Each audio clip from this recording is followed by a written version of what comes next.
everyone, it's Renee with Delaney Jane Cards. Welcome back to my channel.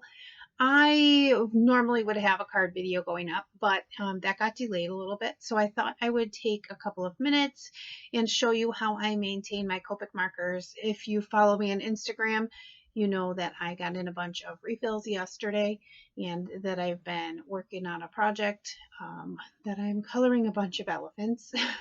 So my grays are ridiculously low and I needed a bunch of refills. So I got a package in from Blick Art Supplies and I thought I would just take a couple minutes to show you. So what I have is my markers, a refill, a postal scale. Well, it's actually a kitchen scale. We used to measure our food. We don't anymore. We measure the weight for our packages when we sell them in our Etsy shop. I also use it to refill my markers. A sketch marker, according to the Dot 2 company, should be 14 grams with both nibs and both caps full.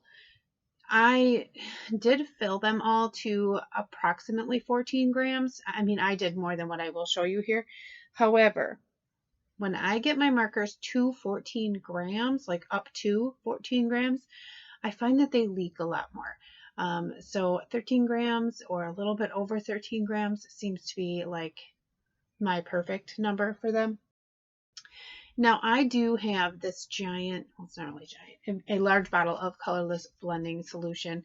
I had one of the like refill size ones when I first got my markers and I went through that pretty fast. So I bought this larger one and it has been hanging out for a while. It does have an internal cap that you see me take off there. You have to keep that on or it will dry out. That other cap I don't think is airtight enough to keep it from drying out. So I just make sure I put that on. So what I did there was poured a little bit of colorless blending solution into that little glass bowl and I used a Q-tip to kind of clean off my marker. Now this syringe looking thing is actually a marker refill tool. I don't usually do this. Usually I do what I did with the last marker and I put so many drops in the marker. I kind of count them. I had to look it up, but I believe it is 20 drops for a milliliter, or no, 20 drops for a gram. Yeah, 20 drops for a gram. And then it's easier to count. With this thing, it's a syringe that you don't have to pull the nib out. But see, what happens is you don't see how much is in there, and I overfilled this marker. It's still 15, and I'll tell you that I used it already today, and it leaked because I had not scribbled out enough. I do scribble out quite a bit here, and I could just leave the ends off, and it would dry out a little bit, which is kind of what I was doing. And then I took a Q-tip and some more colorless blending solution, and I cleaned up the insides of the caps, and the marker was just like leaking right there. It just was having a horrible time. It has too much in it. 14 is what they say. Like I said, I try to keep mine between 13 and 14. When it gets down to 13, I do have trouble blending, but between 13 and 14, it's like the optimal marker fullness for me. I mean, you might like your markers a lot more full. But what I did is I let it dry out a little bit and I scribbled it off and it still was too much. And this is just like an envelope that I'm scribbling on, a plain white envelope here. Didn't need to be anything special. It just needed to be, see, it looks like I got it down to 14, but like I said, it's not quite. So it's probably between 14 and 15, and it needs to come down a lot more. If I had a more accurate scale, I guess I could see exactly where it is.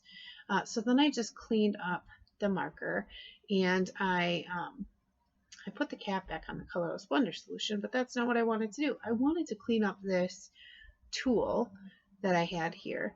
And what I did is just filled it with some colorless blending solution and then took a Q-tip, cotton swab, and I just kind of cleaned it out and made sure. The plastic does have a purple tint to it just in general. So, and I was using a purple ink, so I was unsure if it was clean, but it was. So that is the two ways that you can fill your markers.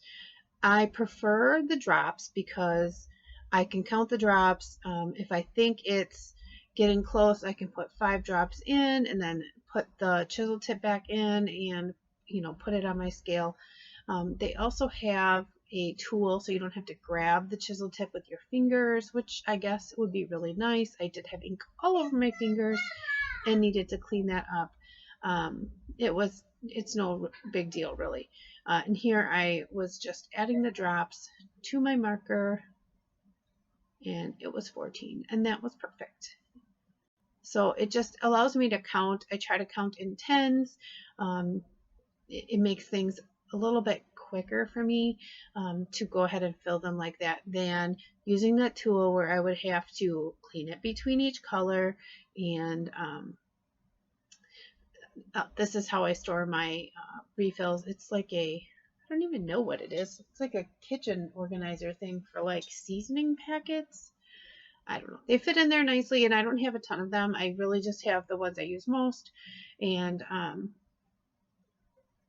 this is how I clean the insides of the caps out too. This R14 was really bad. The red markers seem to really run on your paper and on the marker itself and the cap. And I think I might have had somebody practicing with this marker maybe, and they didn't, pull the cap all the way off before they kind of bent it over, and then the nib rubs on the inside of the cap. But whatever, it cleans up really nicely. The red one did kind of stain the plastic. You'll see in the photo that I had inserted that there's a little bit of red on the edges. It's not that big of a deal. But this is how I clean out my markers all the time, how I refill them. Usually it's one at a time. Usually I don't sit down and do a bunch. Oh, there's the refill size from the colorless blender, and that one is empty. I just keep it in my drawer in case I need to take a little bit of colorless blender with me to somewhere. Let's say I'm going to a crop or teaching a class for 4-H kids or whatever. But here is a still shot, I guess. Anyway, thank you for stopping by. As I always say, give cards generously, and I'd appreciate it if you'd like, subscribe, and comment. I absolutely love the comments. Those are my favorite. And do you maintain your markers? If so, is it the same as how I do it? I will talk to you soon. Bye.